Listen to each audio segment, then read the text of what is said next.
everyone, Ben Glasgow here, coming at you from my hotel room in State College, Pennsylvania. Doing a little bit of grad school touring right now, but I wanted to definitely hop on and record a video for you guys for this week's Business Casually. I had so much fun doing a video last week that I thought I would do it again. And this week's topic I thought was a good one to just hop on and chat with you guys. And that topic is opportunity cost. Opportunity cost might be something you subconsciously think about in every decision you make, but I kind of wanted to help switch it forward into your conscious mind whenever you make a decision. So let's jump in and let's try and explain the business of opportunity cost casually. So what specifically is opportunity cost?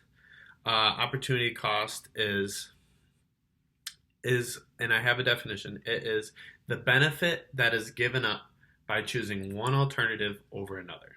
So let's say you have two decisions, decision A and decision B. So decision A has benefits and decision B has benefits. If you choose decision A, your opportunity costs are the benefits you would have received from decision B. And so really it's looking at the pros and cons of each decision and realizing what are you giving up by choosing one alternative over another. So I have an example here because I felt like opportunity costs are best explained through examples. So, and this is the one I had from my accounting classes as a freshman. So I thought this would be pretty good to share with you guys. So you have two options. Option A, you go out to the movies with your friends. Option B, you stay home and study for that exam you have on Monday.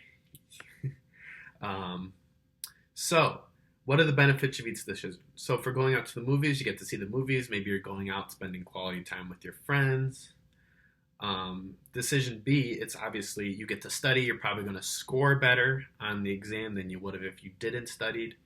So by choosing one alternative over another, let's say you choose to go to the movies instead of studying, you're foregoing the benefit of a better exam grade. You have to willingly accept that you are probably not going to score as well because you are choosing to go to the movies by choosing to go to the movies instead of studying for your exams. And this could also be turned into financial as well. By choosing to stay home and study, you also save the money of not going to the movies. So benefits don't have to strictly be financial. It could be anything that you perceive to be important. That is a benefit of that decision. And so the opportunity cost is what is given up by choosing one alternative over another. So, and businesses go through this decision process all the time. So here's an example for a business. Let's say you own a grocery store and a salesman comes in. They're like, I have the latest and greatest in plastic bags. Let me tell you, it will cut the decomposing process of plastic in half. So, and imagine the environmental impacts your plastic bags would have, yada, yada, yada. He gives you the sales pitch, and it will only cost you 1 cent more per plastic bag. So let's look at this from the business perspective. You have two decisions here. You can either stay with your current plastic bags you have, or you can switch to the new ones, the environmentally friendly ones. So let's look at the benefits. Obviously, sticking with what we currently have, we save that 1 cent per plastic bag.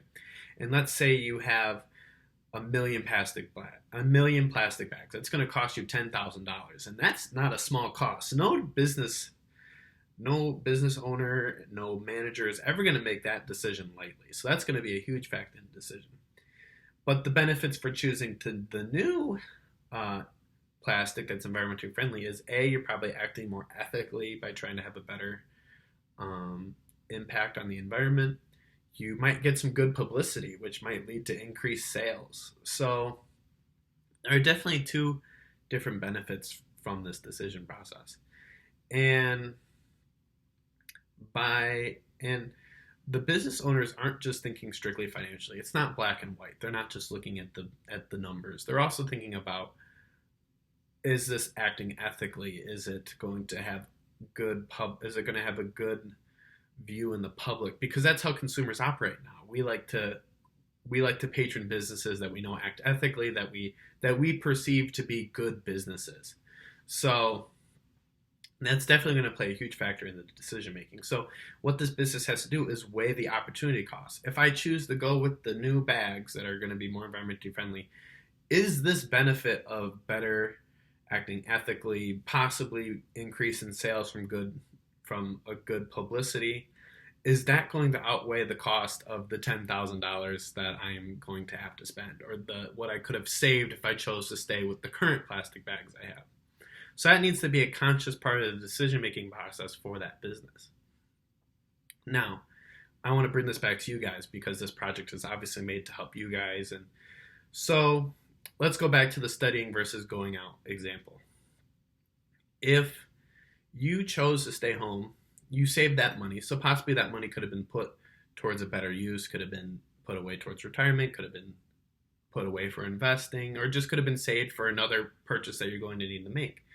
But you also have to realize that you're giving up the benefit of what I like to call is just fun. You're missing out. Maybe this is a blockbuster movie, everyone's talking about it, and it'd take a couple months for it to get out on Netflix so you could see it. So you're missing out on that opportunity for the social aspect. So definitely whenever you make a decision, don't forget about the non-financial benefits that you're receiving from something. It's just the want, the desire to have it. And so what opportunity cost is trying to do is, if you're looking to buy a jacket and you already have 3 jackets, do you really need another jacket? Is the benefit of having a 4th jacket so much better than saving that money? And maybe to you it is. It all just depends. But you should be consciously thinking about that whenever you make that financial decision. You need to understand that you are foregoing the benefit of saving that money and putting it towards a different use, whether that's investing it, saving it, buying something else that's important. And hopefully, by having that mindset when you approach a decision, when you're going to spend money, hopefully more often than not you start realizing that maybe I don't need this. Maybe I can save this money and put it towards something else. And maybe this money could be put towards a down payment on a house. Maybe this money could be put towards investing. It's like maybe you have a car, the car is working just fine, but man, that new car looks super great. Do you really need that new car if your old car works fine? It's not causing you too much trouble. Do you really need that new laptop if your old laptop's working fine? And maybe you do. It all just depends what your perceived benefits are from each alternative in the decision. But maybe by thinking about what the opportunity cost is, thinking about what you're going to give up, the amount of money you can make from investing, saving, putting away for a future date, maybe you start realizing that some purchases are unnecessary and you don't need to make them. And maybe that could be a good way to start down the path of investing and saving money. So I hope the idea of opportunity cost has kind of made you think about the way you make decisions and maybe change the way you think about making purchases. Just really go out there, weigh your benefits, and realize that whenever you do make a decision, you are giving something up. Every decision has a cost. Even if it doesn't appear to be at face value, every decision has a cost. So I hope you guys enjoyed this week's video. I'll see you guys next week, and bye.